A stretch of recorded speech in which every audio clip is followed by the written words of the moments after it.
Quem ligou para o dono do Santander... Presidente, eu peço... Quem ligou para o dono do Santander na Espanha para pedir a cabeça de uma bancária colega minha, porque ela ousou falar que se a Dilma fosse eleita, o dólar ia subir e a bolsa ia cair, foi o Lula, que hoje está na cadeia. A educação é o pilar do desenvolvimento econômico e social, alicerce da construção do futuro do nosso país. Por essa razão, ministro, precisamos cada vez mais investir em educação. Então eu peço ao senhor, ao nosso presidente da República, que reveja esse contingenciamento. Entendo das dificuldades, mas eu vejo que a educação faz com que o país cresça. E nós precisamos que cada vez mais o Brasil invista em educação. Muito obrigada. Ministro, o senhor tem 10 minutos para responder os questionamentos. 10 minutos, eu queria que colocasse o tempo também no painel. Começou? Está valendo? Ok. Primeiro, eu ia pedir perdão por esse começo meio brusco. É a primeira vez para mim, falando aqui na casa, então é uma novidade. Eu sou geralmente uma pessoa até um pouco mais comedida e sou relativamente bem tímido. Então eu vou primeiro, antes de responder o contingenciamento, explicar mais detalhes, só responder assim, agressões fúteis e superficiais, assim, covardia, críticas a uma ou outra pessoa. Eu acho que é uma coisa menor e até um desrespeito com o pagador de imposto que está pagando por tudo isso aqui.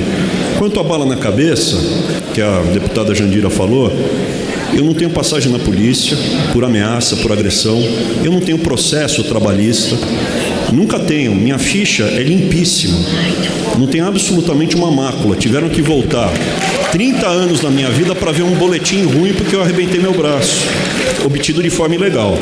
Eu só queria falar uma coisa: bala na cabeça, quem prega, não é esse lado aqui. Mas voltando, eu queria por último só falar uma coisa. Eu não critico os ideólogos do outro lado, eu estudo eles. A Marilena Chaui, por exemplo, ela fez uma das melhores análises políticas e estratégicas que eu me lembro. Ela identificou 3 anos antes do impeachment quem era o inimigo dela: a classe média. Precisamos acabar com a classe média, precisamos deixar todo mundo na miséria. E eles quase conseguiram. Então, assim, eu não critico o outro lado, eu não quero a morte do outro lado, eu quero o diálogo. Quero conversar com base em ciência, em números. 2 mais 2 é 4. 2 mais 2 não é 30. Não importa quantas vezes você diga isso. Goebbels falava que 1000 vezes virava verdade. Continua sendo 4. Não tem corte. Se você pegar o orçamento total, a gente está obedecendo a lei. Sabe por que eu nunca falaria? Primeiro que eu não tenho esse ódio no coração. Realmente eu não tenho. Eu desejo que um dia vocês... Eu odeio o pecado, não o pecador. Eu quero que vocês um dia enxerguem a razão e vejam que tudo isso que vocês pregam gera um mal, gera atraso, geram números ruins. E quem paga isso de forma mais abjeta, mais dura, é o povo, é o pagador de imposto. Então, assim, para explicar a questão do contingenciamento, a gente tem que obedecer à lei. O ministro Paulo Guedes veio e explicou. Representante total do orçamento, se uma universidade tem 100 milhões de reais para gastar por mês, ela tem que postergar 3,4. Então, de 100, 3,4 ela tem que deixar para depois. Mas eu tenho uma novidade boa para contar para vocês. A gente não ficou parado aqui. Quando você contingencia, você não fica parado como no passado se ficava. A gente corre atrás. Uma parte do dinheiro que foi roubado da Petrobras está sendo recuperado e já internalizado aqui no Brasil, e a Justiça brasileira, a AGU, o Ministério Público, eles estão concordando em destinar para saúde e educação esses recursos quando finalmente forem desembaraçados. O dinheiro roubado está voltando e ele pode já servir de alívio para os reitores virem conversar com a gente. A gente já recebeu 50 reitores para conversar. 50 reitores entraram no MEC, todos eles saem do MEC e não chamam a imprensa para falar que vai faltar recurso mês que vem. O dinheiro não é O dinheiro não é de uma pessoa, o dinheiro é do povo, é do pagador de imposto. Tem que ser explicado sim. Se a universidade está com dificuldade, eu me disponho a vir aqui, discutir o número. Abre aqui na tela os números e mostra onde está faltando. Não, essa pesquisa da dengue. Pô, está pesquisando a cura da dengue? Eu duvido que a gente não vá fazer um esforço e achar. Agora, vai ter pesquisa científica, entre aspas, que o pessoal vai ter vergonha de abrir e colocar aqui na tela. Essa que é a verdade. Quantas vezes vocês jogaram em Goebbels? 1000 vezes mentira. Tantas vezes eu vou responder com George Orwell, 2 mais 2 igual a 4. Tantas vezes eu vou falar o que Galileu Galilei falou: a Terra se move em torno do Sol. Não adianta questionar a física, a ciência econômica, a matemática. A mentira continua sendo uma mentira. Eu gostaria também de falar que eu fui bancário, carteira assinada, viu? Azulzinha, não sei se vocês conhecem. Trabalhei muito, pagava imposto sindical, para valer, viu? Trabalhei muito, eu recebi o ticketzinho. E tem mais uma coisa, Quem ligou para o dono do Santander? Quem ligou para o dono do Santander? Presidente, eu peço. Quem ligou para o dono do Santander na Espanha para pedir a cabeça de uma bancária colega minha? Porque ela ousou falar que se a Dilma fosse eleita, o dólar ia subir e a bolsa ia cair. Foi o Lula, que hoje está na cadeia. Ele ligou para o Butim e falou o seguinte: Butim, manda ela embora. Então o amigo do banqueiro que tem o telefone pessoal do dono mundial do Santander é o Lula.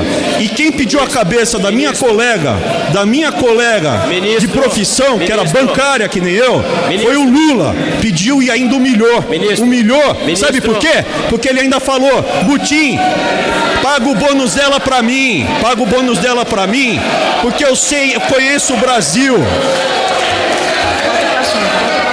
Muito bem, agora vamos voltar aqui para o contingenciamento, que eu acho que vocês querem saber.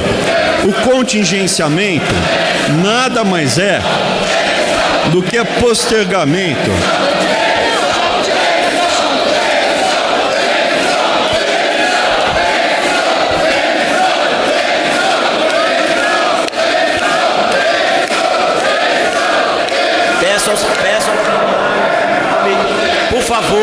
Por favor, peço ao plenário que se acalme. Eu já orientei o ministro, Deputada, calma. Eu já falei com... Eu já orientei... Calma, vamos com calma.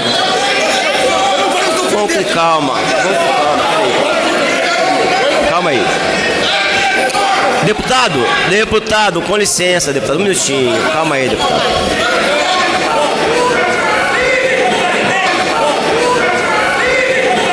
Você que nos acompanha pela rádio, pela TV Câmara, também na internet, esta é uma comissão geral em que o ministro da Educação, Abraham Weintraub, fala aos deputados sobre contingenciamentos e sobre políticas para a área educacional. Eventualmente, uma fala mais política gera a reação de quem é contrário às políticas que são defendidas pelo governo neste momento. O deputado Marcos Pereira, que conduz a sessão, tenta dar seguimento aqui aos trabalhos.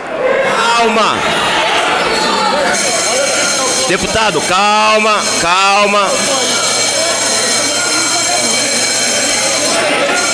Deputado! Calma! Eu quero pedir aos deputados que se acalmem. Calma, deputada. Calma, eu sei, querida. Calma. Eu já alertei ao ministro que ele tem que responder. Ministro, Vossa Excelência tem que responder dentro do tema. Por favor, dentro do tema.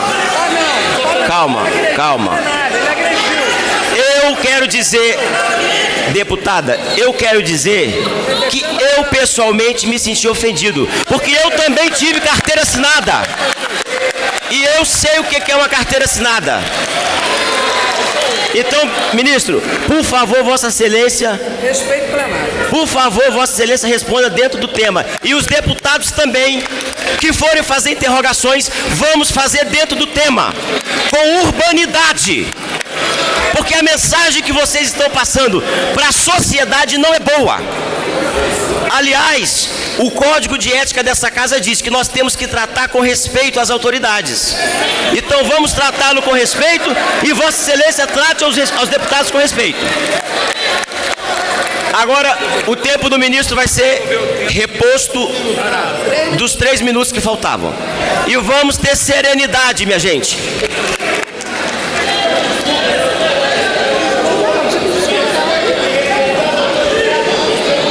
Posso retomar o tempo? Posso retomar o tempo? Posso retomar o tempo? Bom, eu gostaria de voltar ao tema, então, da contabilidade. Contabilidade são números. A gente não tem como negar.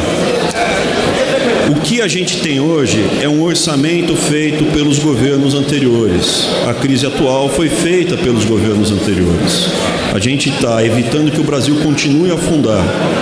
A gente está fazendo uma série de propostas. Eu me disponho a vir aqui quantas vezes forem para discutir números, para fazer uma apresentação técnica, mostrar indicadores, mostrar dados.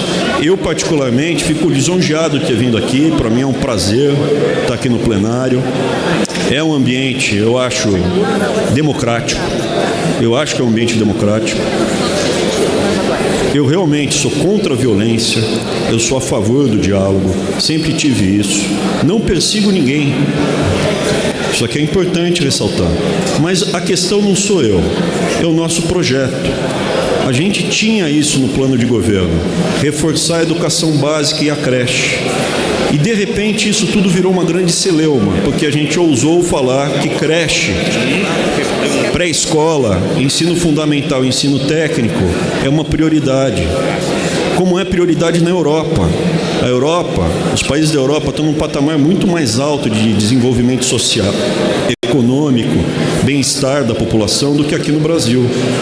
O Chile está é um país que está muito melhor que o Brasil em todos os indicadores.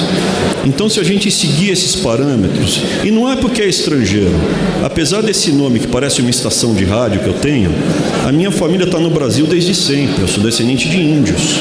Meu nome completo não é Abraham Weintraub, eu tenho Vasconcelos no meio. Parte da minha família veio de Sobral do Ceará, Ipu, Santa Quitéria. Então, assim, eu admiro quem dá certo. E você tem exemplos bons em todo lugar do mundo. E quando a gente é dogmático, quando a gente não quer escutar a razão, quem paga são as pessoas que estão desamparadas. Quer dizer que se os Estados Unidos, ou se a União Soviética, ou se a Rússia criarem a cura do câncer, a gente não vai importar o remédio, ou não vai tentar fazer o remédio, porque foram eles que fizeram. Eu acho que é importante a gente tirar os dogmas, a gente olhar com olhos diferentes para um problema que está assolando o Brasil. Os números da educação no Brasil são muito ruins. A população não consegue ler um texto, não estou falando todo mundo, mas tem um percentual grande da população brasileira que não consegue ler um texto, não consegue fazer as contas, como hoje você tem lá fora. O mundo está avançando, o Brasil está ficando para trás. Isso está em dados, a apresentação completa está disponibilizada na internet. Os números são fatos e não sou eu que os fiz. Isso são números da ONU. Para falar pelo Patriotas, deputado Frederico Marreca Filho, 5 minutos. Não, deputado Frederico, doutor Frederico pelo Patriotas, 3 minutos. E na sequência, Marreca Filho por 2 minutos. Boa tarde, senhor presidente, boa tarde a todos os colegas parlamentares, boa tarde especial e um agradecimento à presença do ministro, que acredito que foi de fundamental importância esse momento ímpar para esclarecer a nação por que da necessidade desse contingenciamento tão doloroso e tão difícil para toda a população. Em primeiro lugar, agradeço a excelente explanação do senhor, porque o que nós precisamos hoje no Brasil são dados verdadeiros verdadeiros, transparentes e honestos. Eu sei que o senhor deveria ter tido mais tempo para concluir essa brilhante apresentação, mas essa casa tem as suas regras que a gente tem que respeitar.